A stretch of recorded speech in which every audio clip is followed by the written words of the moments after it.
Hey there, this is Brandon Gibson, programmer for Scurry Skirmish. This game is a 2D competitive platformer.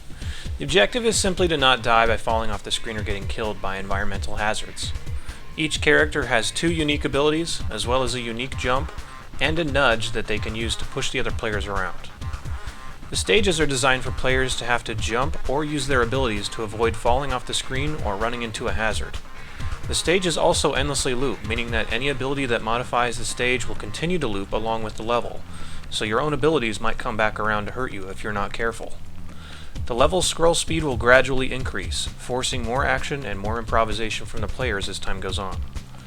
Each player starts with 15 lives, and once there is only one player with lives remaining, the game ends and that player wins.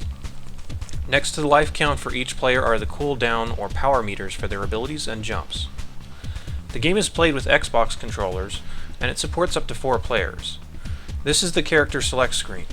On this screen, it briefly describes the controls and the abilities that each player has. The robot character has a jetpack for their jump, and their jump meter represents their remaining jetpack fuel. It has medium weight and a medium nudge force. Its abilities are laying down mines that will push people when they're hit, and placing a slowing field that will slow any player down to a crawl. These can both be used to make points of the level difficult for players to get through.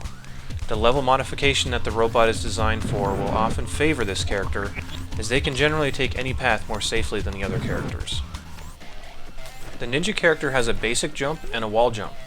She has lightweight and a very light but very fast nudge force.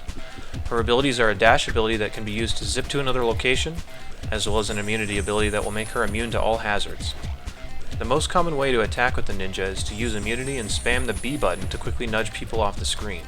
Overall, she's designed around mobility, speed, and improvisation, with plenty of tools for her to avoid or ignore stage hazards. The buff guy character has a charge jump, and the power level is indicated by the green meter. He has heavy weight and a strong nudge force. His abilities are picking up and moving blocks around the map, and a rampage ability that will make his nudges very strong, as well as allow him to run faster and charge his jump much more quickly. The buff guy is designed around strength and level modification that strictly benefits himself. He will win almost every nudging battle, as he is the strongest and heaviest character. The wizard character has a teleport for a jump, and when the A button is held, a silhouette of the wizard will appear that tells the player where they can teleport to. He has a very light weight and a light nudge force. His abilities are a force push, which will launch other players in the opposite direction, as well as a spawn enemy ability that will create an enemy that is bound to his current platform.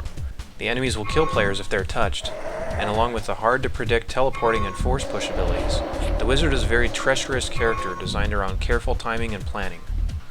Now that we know what every character does, the rest of the video will show a match between all the characters, highlighting the interactions and competitive nature of the game. If you'd like to play the game, the project can be downloaded from the link on screen and in the video's description. Thanks for watching, and enjoy!